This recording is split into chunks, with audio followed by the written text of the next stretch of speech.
Welcome back in my class. आज मैं आप लोगों के लिए एक नया टॉपिक लेकर के आई हूँ, that is acid and base. आज हम लोग सबसे पहले डेफिनेशन के बारे में बात करेंगे कि एसिड और बेस को जनरली अगर हमें डेली लाइफ में आइडेंटिफाई करना है तो हम इसे किस तरीके से आइडेंटिफाई कर सकते हैं।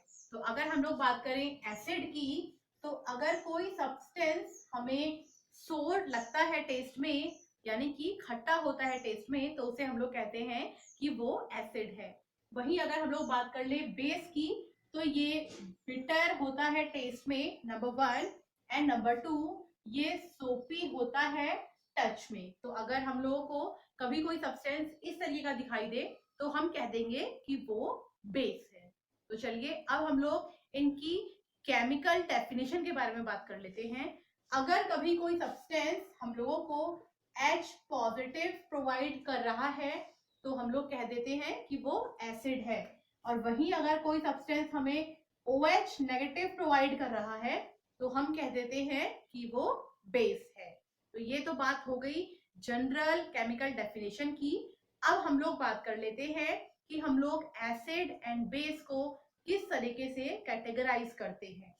तो अगर हम लोग बात करें एसिड की, तो जनरली एसिड अपने आप में दो टाइप के होते हैं, that is strong acid and weak acid. और बिल्कुल ऐसे ही सेम बेस भी अपने आप में दो टाइप के होते हैं, that is strong base and weak base. अब हम लोग कुछ एग्जांपल एंड डेफिनेशन ले लेते हैं। अगर हम लोग बात करें स्ट्रॉन्ग एसिड की, तो अगर कभी कोई सब्सटेंस हम लोगों को कंप्लीट डिसॉल्व होने के बाद लार्ज स्केल में H पॉजिटिव प्रोवाइड करता है तो हम कहते हैं कि वो एक स्ट्रॉन्ग एसिड है। For example HCl, HNO3, H2SO4, ये एसिड के जिनको हम लोग ये भी कह सकते हैं कि ये मिनरल एसिड होते हैं, क्योंकि ये तीनों ही एसिड हम लोगों को अर्थ से प्रोवाइड होते हैं, इसीलिए हम कहते हैं कि ये मिनरल होने के साथ साथ स्ट्रॉन्ग एसिड भी है। अब हम लोग बात कर लेते हैं वीक एसिड की। तो वो एसिड जो हम लोगों को कंप्लीट डिसॉल्व होने के बाद लेस अमाउंट में H पॉजिटिव आयन प्रोवाइड करते हैं, उनको हम लोग कहते हैं कि वो वीक एसिड हैं। फॉर एग्जाम्पल CH3COOH जो कि है एसिडिक एसिड, और हम इसको घरों में एज अ विनेगर यूज करते हैं। नेक्स्ट है HCOOH जिसको हम लोग बोल देते हैं फॉर्मिक एसिड, इसका दूसरा नाम है मिथेनोइक एसिड। हमारे पास बोर्ड में क्वेश्चन आता है कि बी स्टिंग से कौन सा एसिड हमारी बॉडी में पहुंचता है जिससे उस पार्ट में पेन होता है, तो वो है हमारा फॉर्मिक एसिड जो कि एक वीक एसिड है।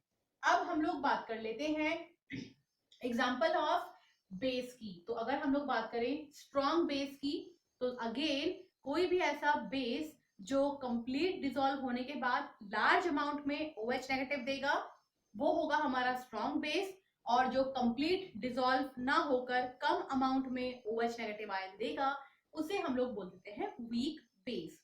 तो हम लोग यहाँ कुछ एग्जांपल नोट कर लेते हैं। For example NaOH, for example KOH, ये कुछ एग्जांपल हैं हमारे स्ट्रॉन्ग बेस के। इसी के साथ weak base for example MgOH का होल ट्वाइस, जिसको हम लोग मिल्क ऑफ मैग्नीशिया भी बोल देते हैं, और साथ ही CaOH का होल ट्वाइस जिसे हम लोग मिल्क ऑफ लाइम भी बोल देते हैं। दोनों एग्जांपल यूज होते हैं हमारे डाइजेशन के लिए। जब भी कभी डाइजेशन में कोई प्रॉब्लम आती है तो जो मेडिसिन हम लोग डाइजेशन के लिए यूज करते हैं उनमें यही दो सब्सटेंस पाए जाते हैं। तो ये थे हमारे स्ट्रॉन्ग एंड वीक एसिड और बेस। अब हम लोग बात कर लेते हैं according to concentration acid and base कितने टाइप के होते हैं। तो अगर हम लोग कंसंट्रेशन की बात करें तो एसिड एंड बेस दो टाइप के होते हैं, एक होता है कंसंट्रेटेड एसिड और एक होता है डाइल्यूट एसिड। बिल्कुल सेम, बेस में concentrated base and dilute base. अगर हम लोग बात करें कंसंट्रेटेड एसिड की, तो यहाँ पर लार्ज अमाउंट होता है एसिड का जो डिसॉल्व होता है लो अमाउंट ऑफ वाटर के अंदर। यहाँ पर ये साइन लार्ज और लो को शो कर रहे हैं। नेक्स्ट हम लोग बात कर लेते हैं डाइल्यूट एसिड की। तो यहाँ पर लो अमाउंट होता है एसिड का, जो कि मिक्स होता है लार्ज अमाउंट ऑफ वाटर के अंदर। बिल्कुल सेम कंडीशन बेस के साथ, लार्ज अमाउंट ऑफ बेस जब ऐड होगा लो अमाउंट ऑफ वाटर के साथ, उसे बोल देंगे कंसंट्रेटेड। और जब कभी लो अमाउंट ऑफ बेस डिसॉल्व होगा लार्ज अमाउंट ऑफ वाटर के साथ, इसे हम लोग बोल देते हैं एसिड। तो आज हम लोगों ने कुछ एग्जांपल्स और डेफिनेशन लिए हैं एसिड एंड बेस के।